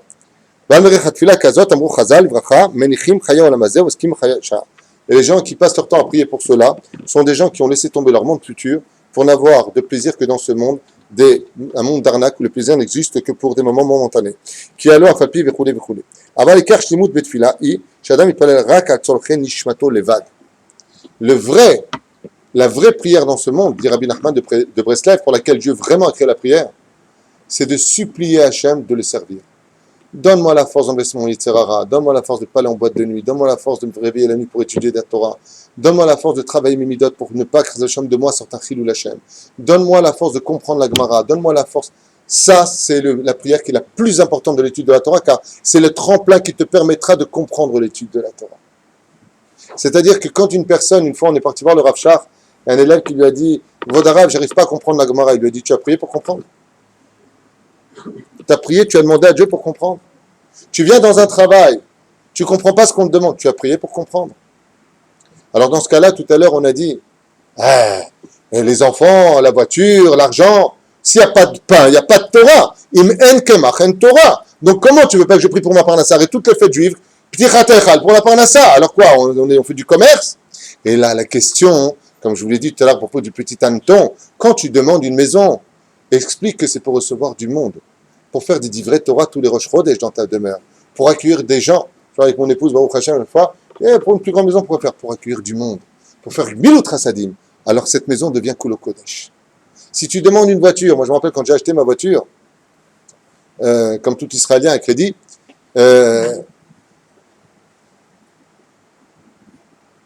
le vendeur m'a dit pourquoi celle-là? J'ai dit parce que mon rêve c'est de prendre des khatanim et les emmener à la choupa. Et à part ça, j'emmène souvent mon rab à la choupa. Tu te rappelles? l'ai connu à la même période où j'ai acheté Bérer. Maman, c'était mon but. Skoda. Grand coffre. Et Baruch Hashem, j'ai eu le sroud de prendre des dizaines de fois mon rave dans cette voiture et d'accompagner des khatanim jusqu'à la choupa ou la potence. Enfin, ça dépend. C'est le but. Mais si c'est pour une voiture pour frimer, j'ai de l'oseille, regarde ce que j'ai acheté. 120 000 euros, 300 000 euros. C'est ça ton but. En quoi Dieu il est concerné? Donc, cette fila-là qu'on a dit tout à l'heure, on revient dessus, c'est ce que tu demandes pour avoir des enfants, pour servir Hachem. Comme a fait Chana. Chana, elle a passé 19 ans de sa vie à prier pour avoir un gosse. 19 ans, elle prie, je veux un gosse. Je veux pas dormir la nuit, je veux acheter des pampers, je lui donne le biberon. T'as pas de gosse. Pas de gosse, prends celui de la voisine, tu lui dis, viens, chez moi, tu joues 3 heures. Quand il commence à pleurer, fais le lourd, tu lui ranges chez ta mère. Où est le problème? La mère pas là pour avoir un gosse. Qu'est-ce qu'elle a fait de son gosse quand elle a eu? Elle l'a sevré pendant 2 ans. Qu'est-ce qu'elle a fait après, je vous en prie? Elle a pris son enfant, elle l'a emmené chez Eli Cohen Gadol, et elle lui a dit, maintenant, tu me fais grandir dans la Torah. Et tout le monde pose la question, dit, je comprends, tu demandes un gosse pour le donner à l'étude de la Torah. Elle dit, mais qu'est-ce que tu crois? J'ai prié pourquoi? Pour avoir un gosse, pour avoir une poupée à la maison. J'ai demandé un enfant pour Hachem. Parce que c'est une mitzvah dans son. Ça ne veut pas dire qu'on ne doit pas avoir de cœur, et un cœur, et de la Torah, et une vie. Mais nous, on ne fait pas ça. On est content. Hein. Oh là là, j'ai trouvé l'homme de ma vie. Oh, il est beau, on dirait James Dean. Bli d'arkek en plus, il était moche. Ouais. Et il est sympathique, il est marrant, il est super. Ah, vraiment, Dieu, je t'adore. Le mariage arrive, boîte de nuit. Fais séparer. Fais en l'honneur d'Hachem. Puisque tu as dit merci à Dieu, c'est Dieu qui marie les couples. Pourquoi tu vires Hachem de la choupa? La gemme, tu viens avec, il y a du monde au balcon. Où est Dieu dans ton truc? Réfléchissez à cela. Ça s'appelle Tfila Shel Chayesha. Tout ce que Dieu t'a donné, ça perd une signification. Les Zema Shel Kotev pour Rabbeinu. Qui viachol alo ikar akavana belimud Torah ikedel ekayem et Torah. Car tout comme l'étude de la Torah n'est là que pour que tu la mettes en pratique, ainsi donc la prière vechze kol kavanato shel tfila de demander à Kadosh Hu rak li'ira et Hashem ou kayem et Torah. Car la Torah la plus élevée, la prière la plus élevée de tous, c'est de supplier à Hachem d'avoir la crainte du ciel. Je t'en supplie à Hachem. Je ne sais pas comment on te craint. Je ne sais pas comment accomplir le mitzvah dans la joie. Les mecs ont dit, tu mets les tefilines dans la joie. Ouais. Puis je mets les tefilines dans la joie, ouais. C'est super. Ouais. Alors, attends, je rigole. C'est dans la joie, hein. C'est dur. Je fais Shabbat dans la joie. La meuf, elle est crevée. Elle a fait couscous boulette, poisson hlaimi, la totale. Son mari lui casse les pieds au téléphone. Ouais, tu m'as pas repassé ma chemise. Les enfants, ils se battent dans la chambre. Et elle doit allumer les bougies dans la joie. L'adnik ner shel rasra. Et on lui dit, attention, dans la joie. M'avait tué. Comment dans la joie? Rabbi Nachman, il te dit, c'est pour ça qu'est la prière. Tu dois supplier Hachem qui te fasse rentrer dans tes veines. Tfila badam. Je m'arrête ici. Et j'ouvre le... Non, je m'arrête pas pour les cours, tu plaisantes, on est au début. Et j'ouvre l'écouter. Et là, ce qui va nous livrer Rabbi Nachman, j'ai fait des petits ricochets tout à l'heure à toute vitesse avant de partir à l'autre cours. Il nous dit quelque chose de magnifique. Alors, je vais essayer d'aller vite parce qu'il y a tout ça à lire. Mais là, vraiment, il faut entendre parce qu'il livre plein de détails du style, si tu veux que ta prière soit entendue, ne mets jamais la tzedaka que d'une seule main. On a l'habitude, dans le monde sfarad, de mettre la tzedaka de la main droite. D'accord? Ah ben non, pas du tout. Surtout pas. Il faut avec les 2 mains. Si tu mets de la tzedaka avant chaque fois que tu pries Hachem avec tes 2 mains, je te promets que ta prière elle monte jusqu'au ciel. Ça vous intéresse? Allez, wallah, je savais.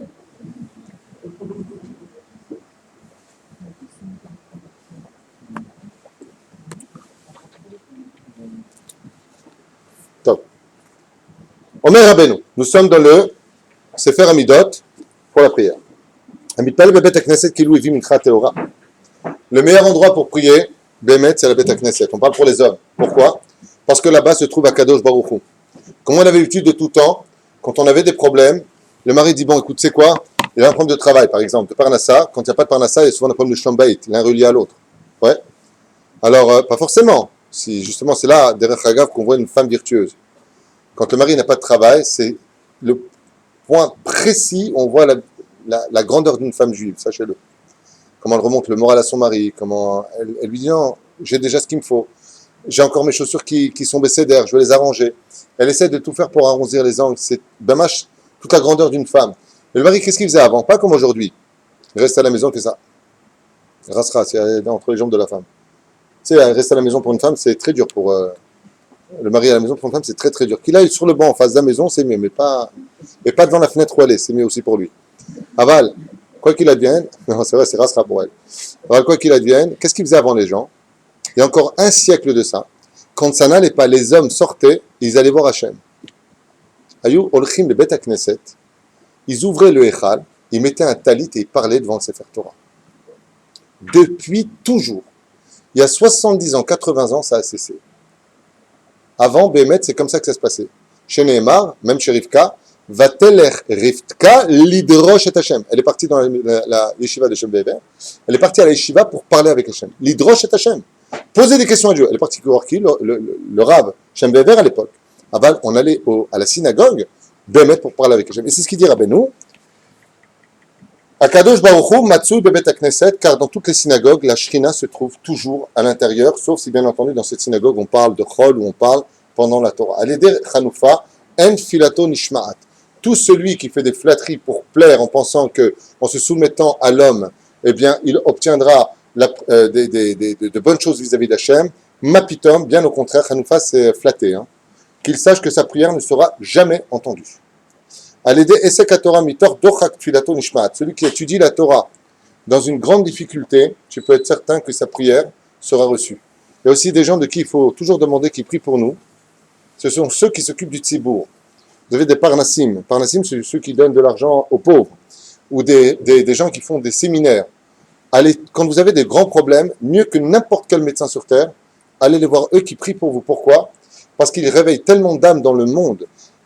Ils ravivent tellement les flammes juives que ces flammes, elles brillent pour lui comme un ascenseur qui monte toutes ses paroles dans les cieux. Vous avez compris? Vous avez compris maintenant quelque chose pour l'arabe Amnon Yitzhak. Sa particularité, c'était quoi? Il ravivait les âmes. Donc, quand il disait une bracha, automatiquement, c'est accompli. C'est pas de abracadabra. C'est la force de n'importe quelle personne. Ça, des fois, vous allez voir des Mekoubalim qui n'ont rien. Les mecs, c'est des ânes battés. Ils te disent tout, ils te font une prière, ça marche. Pourquoi? Parce que malgré tout, ils se sont occupés du peuple. Ils vont donner à manger, ils vont s'occuper de celui-là, ils vont aller voir le malade. Celui qui s'occupe du tzibour, sa prière en général monte très très vite vers Hachem. Zaina. Allez, des Torah. Amit malel al chavero ve'u tzarich leoto davar, ce que je dis, nanat filato. Trilat. Celui qui prie pour l'autre et qui lui-même a besoin de cette chose, aura la chose chez lui avant que ça vienne chez l'autre, parce qu'il a prié pour lui. Le lam yakdim adam filato le tzara, ce qu'on a dit tout à l'heure, à tout jamais un homme, dira Benou, devra prier pour ne pas que les malheurs tapent à sa porte. Tu as du travail, tu veux pas le perdre, prie pendant que tu as du travail de ne pas le perdre. Vous entendez ce que je viens de dire? Ve'achen al kol davar. Tu n'as pas de maladie, Baruch Hashem, prie pour ne pas en avoir. Je pense qu'il faut regarder Bezrat Hashem, la Amida, traduisez pour ceux qui ne comprennent pas ce que vous dites, reflechol bassan, refile la sotte, vous verrez dans la Mida que tout ce qui a été institué dans les 19 bénédictions de la Mida, les 18 plus 1 de Shmuel Katan qui est la Minim et la Machinim, ouais, eh bien vous verrez qu'en réalité on demande tout ça dans la Mida, il faut juste avoir les kavanot pour éviter de retomber dans l'épreuve. Filat acher mo'il yoter mitfilato atzmo.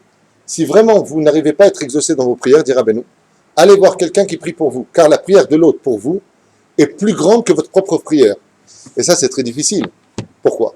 Pour la simple et bonne raison, c'est que quand tu pries pour toi, ton cœur il est brisé parce que ça te concerne. Mais l'autre, en quoi sa prière elle serait plus mo'il, c'est-à-dire plus active que la tienne? La réponse c'est comme pour l'histoire de la bracha. Vous allez comprendre tout de suite. Si je prends un verre de Coca-Cola, hein, c'est comme dans la vie de l'homme. Il dit comment ça va dans la vie? Il lui a dit comme le Coca. Lui, ça veut dire quoi? Il dit au début c'était du normal, après c'était du diète, maintenant c'est zéro. Bekitsour, pourquoi est-ce que dans la vie d'un homme, si l'autre est pris pour toi, tu as plus de chance, si vraiment tu as besoin de cette prière, que ça se réalise que toi-même? Pas du tout. Toi-même, Karov Hashem Lechol Koréa, Dieu est plus proche du cœur de celui qui l'appelle, l'autre qui va pas. C'est pareil. Qui est le plus grand? Quand tu as une bracha, celui qui dit la bracha, par exemple, si maintenant je prends mon verre et je dis Baruch Ata Hashem Elokeinu Melech Haolam Shakon Yom Bidvaro, vous allez répondre Amen. Qui est plus grand? Celui qui a dit Amen ou celui qui a dit la bracha avec tout le monde qui comprend? Pourquoi? Voilà la bonne réponse avec la casquette, je ne sais pas qui c'est là-bas. Nathalie, Elsa, jusque je veux ce mot-là. Et donc, c'est exactement ça. Parce que moi, si j'ai la bracha sur mon verre, ben, je profitais du goût de ce que j'ai dit. Mais par contre, si vous dites Amen, même si ce n'est qu'un mot face à plusieurs mots en face, c'est plus grand que moi. Parce que vous, votre Amen, vous profitez de rien. Ainsi donc, vous comprenez pourquoi si une personne n'arrive pas à voir les choses qui s'exaucent, il va voir son ami, il dit, je t'en prie, prie pour moi. Titpalel Ba'adi, prie pour moi. Et pourquoi? Parce que celui qui prie, il n'a aucun intérêt dans la réussite de l'autre. Donc, c'est une prière qui est l'ishma. Et dès que c'est les Shem Shamaïm, ça monte. On n'a pas fini. On se donne encore 5 minutes. C'est-à-dire, et je vous libère. Tout celui qui s'occupe de la Torah de Dieu, Dieu s'occupera de ses affaires à lui. La prière est bonne aussi bien avant que ne vienne le décret, et même après que soit venu le décret. On avait parlé de Esther tout à l'heure. Mais par contre, ce qu'on demande surtout à Dieu, c'est une Gemara aussi dans Brachot qui dit ne demande jamais une chose trop. Tu reviens, et tu reviens, et tu reviens, et tu reviens. Le Etermidai. Quand tu vois qu'une chose vraiment, vraiment ne vient pas après que tu aies prié Bissov, hein? Qu'est-ce qui vous dit d'en haut? Exactement. Mais Dieu, ça veut dire qu'il veut t'éviter une catastrophe. Donc des fois, il ne faut pas trop insister.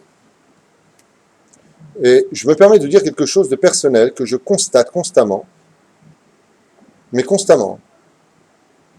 C'est quand tu laisses tomber un truc, Clark t'en as marre, qui vient tout seul.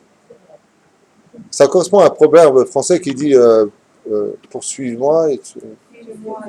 Ouais, un truc. Ouais, vous connaissez vachement le proverbe, les femmes. Hein? Fuis-moi, elle te suivra, et abracadabra. Super.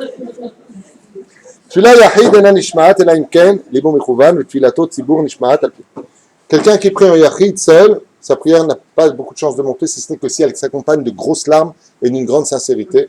Mais par contre, s'il prie avec le tzibour 10 personnes, tu peux être certain qu'automatiquement sa prière sera entendue. Mais par contre, ce qu'il ne faut jamais demander à Dieu, c'est de faire des miracles qui sont anti-nature dans ta prière. Ne demande pas à Dieu de renverser la nature pour toi. Ça veut dire que, prenons la prière de Léa. Je vous sens étonné. C'est un miracle total. On est bien, mais c'est quand même rationnel. Bah écoute, elle devait se marier avec elle, bah elle s'est mariée avec lui. Non? Ça peut s'expliquer de façon rationnelle. Chez Adam Levakesh, par exemple, il a raté l'avion, il prie Dieu d'être Superman. Et vous savez pourquoi c'est si grave de demander une prière qui change la nature? Parce que la Gemara nous dit, tout celui pour qui on a changé la nature en miracle, c'est-à-dire qu'il a subi un mess, on lui retire de son monde futur. C'est-à-dire qu'au lieu d'avoir 100% de ses gains pour le monde futur, un grand monde futur, on lui dit, Baba, il te demande 25%. Il dit, pourquoi? Parce qu'on t'a fait un miracle en bas. Donc, ne demande pas des choses qui sont surnaturelles. Alors, c'est que Dieu te le doit, ou qu'il te le donne. Mishema Avir al-Midotav, une des meilleures façons d'être écouté par Dieu, c'est d'être capable de surmonter ce que nous sommes. Quand tu parles avec certaines personnes, une fois j'ai reçu un shlom bait ici, et je voyais que la femme, elle avait l'air mazé pitbull, hyper nerveuse, mais grave. Même moi, je parlais, je faisais attention grave. Et je lui ai dit, vous êtes nerveuse? Elle me dit, pas quand on m'énerve. Alors, je lui ai dit, il faut vous calmer. Elle m'a dit, je suis nerveuse. Azeneema, Kol Ma'avir al-Midotav, tout celui qui est capable, comme Rabbi Akiva, de surmonter sa colère, de surmonter ses passions, de surmonter, par exemple, tu veux manger, tu manges pas, tu as envie de faire, tu travailles. Celui qui est capable de surmonter, d'être le roi de ses passions, de ses envies, sa prière sera toujours reçue. C'est ce qui s'est passé entre Rabbi Eliezer et Rabbi Akiva. Rabbi Eliezer priait pour que la pluie tombe, il n'a pas été exaucé. Il est venu Rabbi Akiva, il a été exaucé. Il dit quoi? Rabbi Akiva est plus grand que toi pour que sa prière soit exaucée? Il a dit non.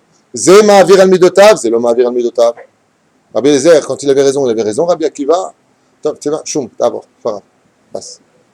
Ata ma'avir, si tu es capable, moi je ne suis pas moins que toi. בשאלת צרכיו, על ירים ראשו לשאול שאלה גדולה, אבל בתורה ויראת שמיים, ישאל כל תאוותו. Quand tu viens demander des choses matérielles de ce monde, N'insiste pas trop sur tout, fais pas de très grandes prières. Mais quand il s'agit de Yirat Shamayim, attarde-toi et pleure Hachem de tout ton cœur. Mizvah liot lo bgadim mechubadim b'shat tefila, dit Rabbi Nachman. Quand tu viens vraiment pour prier Hachem, veille à ce que tes vêtements soient propres quand tu te présentes devant le Créateur du monde. Il n'y a pas fichalet, chemise de nuit, bigoudi, truc mal fermé ou les neuf à la bouche. Okay? Comme de demander par exemple, avec de beaux habits, que Dieu ne le rende pas pauvre. On l'a dit tout à l'heure, la force de la prière est capable de changer le mazal d'un homme. Adibur bekol ram evi argasha utnoa bechol haevarim. C'est Akadosh Baruch Hu donne un bon conseil. Ne pas toucher le mazgan, c'est possible, ce qui fuit. Toda. Adibur bekol ram evi argasha utnoa bechol haevarim. Le fait de prier à voix haute fait participer chacun des membres du corps humain à prier Hachem. C'est pour ça qu'il est impératif. Pourquoi les Breslev ils vont se mettre au loin comme ça? Ah bah, ils hurlent comme ça. Et on dit, tiens, ils parlent avec les arbres. Ils ne parlent pas avec les arbres en douille. Ils sont en train de parler avec Hachem. Et quand tu viens que tu pries, quand tu pries de tout ton cœur, par exemple, regardez les Télim. Quand vous faites les Télim, hein, il n'y a rien qui se passe. T'as fini? C'est fini. Ferme le livre. Mais quand tu viens et tu les fais doucement à voix haute, automatiquement tu pleures. Essayez, vous verrez. Essayez, vous verrez. Quand tu pries Hachem à voix haute, c'est ce qu'il dit ici, ta prière, elle va faire participer tout ton corps et là, Dieu t'écoute. Quelqu'un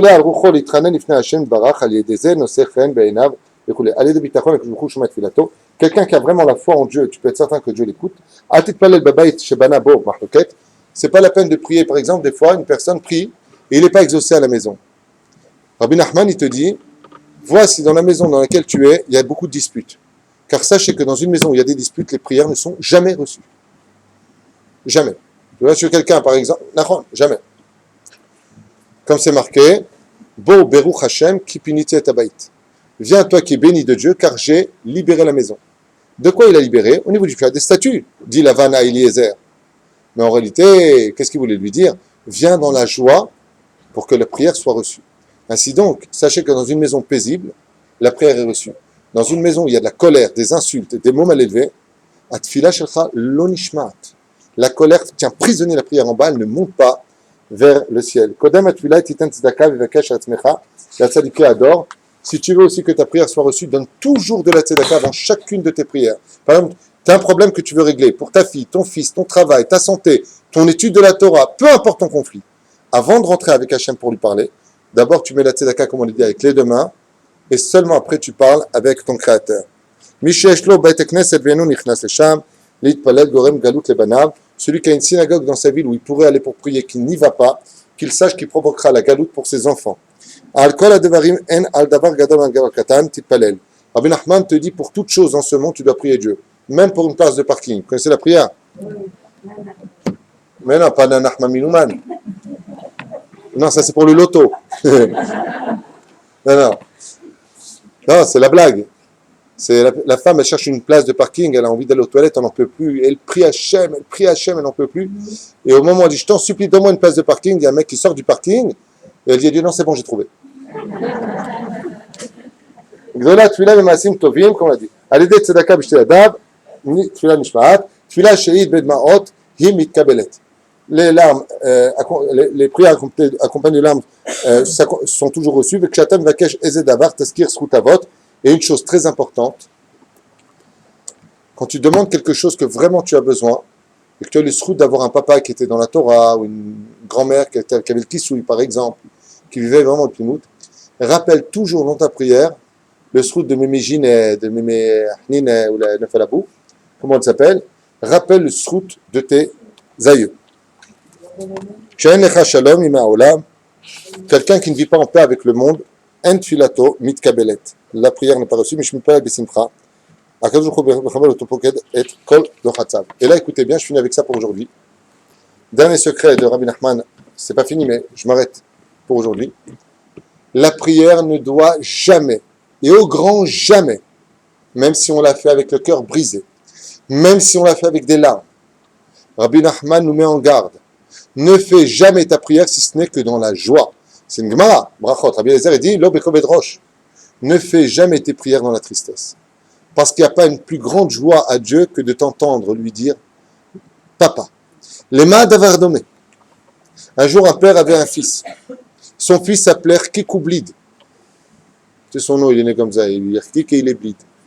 En plus, il avait deux noms, un français, égocentrique.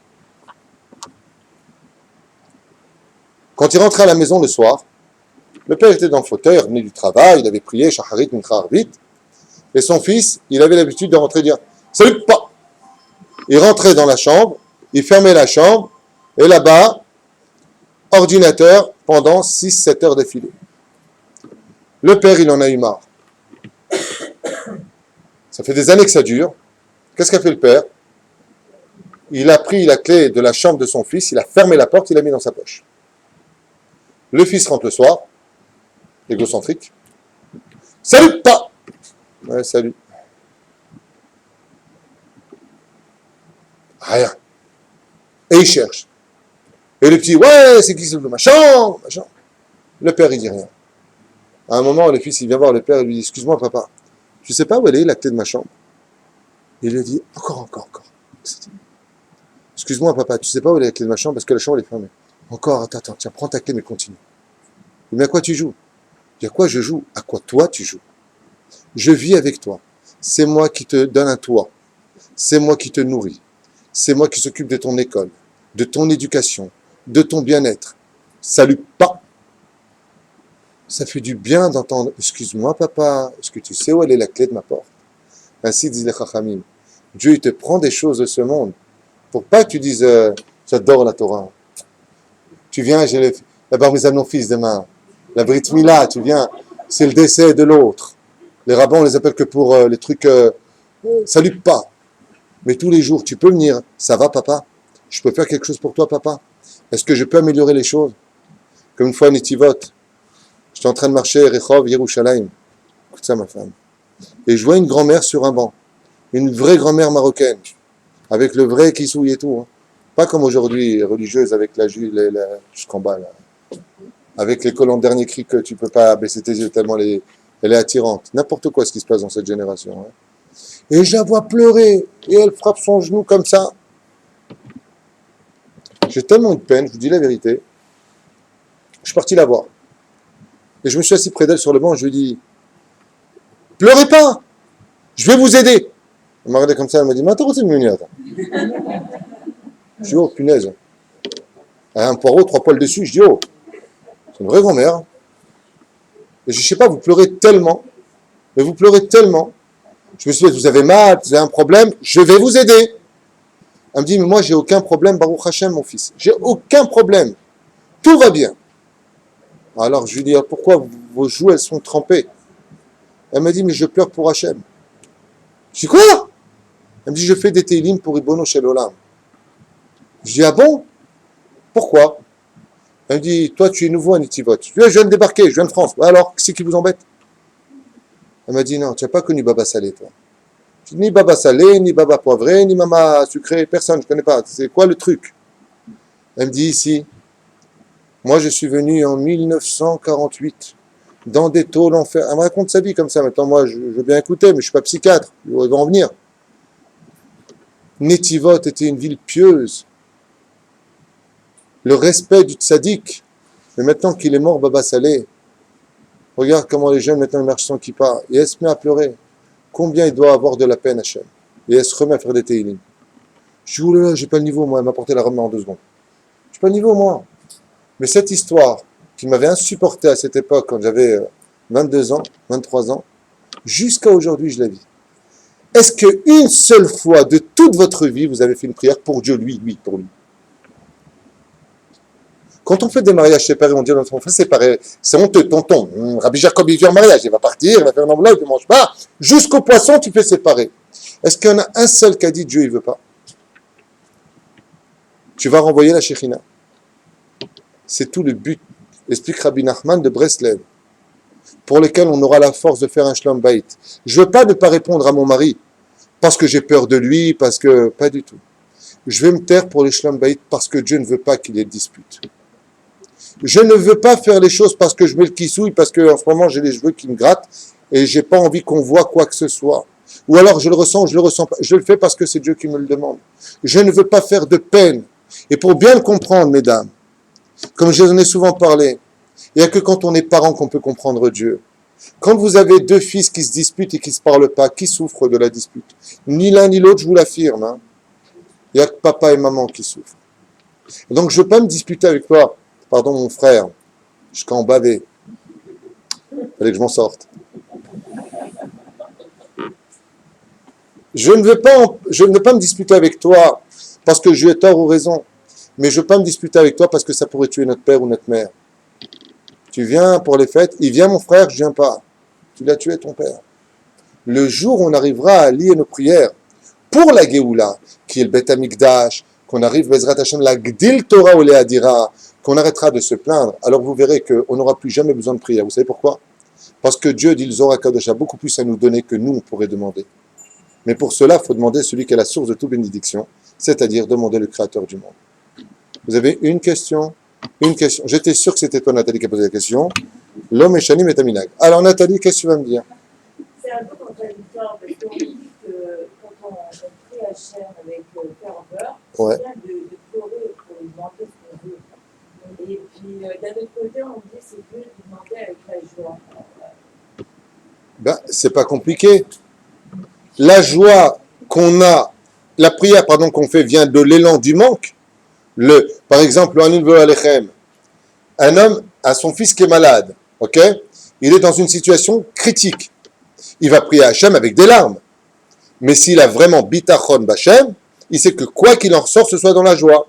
Ce qu'il ne sait pas, c'est que la joie de vivre sa prière, c'est ce qui va donner la guérison. Aujourd'hui, je ne sais pas si tu as remarqué, mais il existe un nouveau métier depuis aujourd'hui 30 ans, 35 ans, qui se vit dans tous les pays, de plus en plus. Et d'ailleurs, c'est qui m'a dit ça? C'est c'est Ephraim, mon fils. Il avait marqué les clowns de l'hôpital en hébreu. Letzane betecholim. Il m'a dit, c'est quoi c'est ce qu'ils sont en train de faire? C'est des stages pour former des clowns, pour les hôpitaux. Excusez-moi, un clown, c'est où, normalement? Qu'est-ce qu'ils font dans les hôpitaux? Ils guérissent les malades. Ils se sont rendus compte que par le biais de la joie de vivre, on pouvait guérir un homme de sa maladie à 50%. C'était un enseignement de Rabbi Nachman. Aujourd'hui, aux États-Unis, c'est un métier. Clown d'hôpitaux. On a une amie d'ailleurs qui fait ça. Hein? Mais ça, la reine, même si tu pries, parce que tu as engendré chez toi une tristesse, parce que tu as un manque, dans ta prière, n'oublie pas de sourire à la fin, parce que tout ce que fait Dieu, c'est que de la joie. Voilà. Kol Tuv, bracha v'atzlacha. Attendez, mardi prochain, Bezrat Hashem. D'abord, on arrête la vidéo.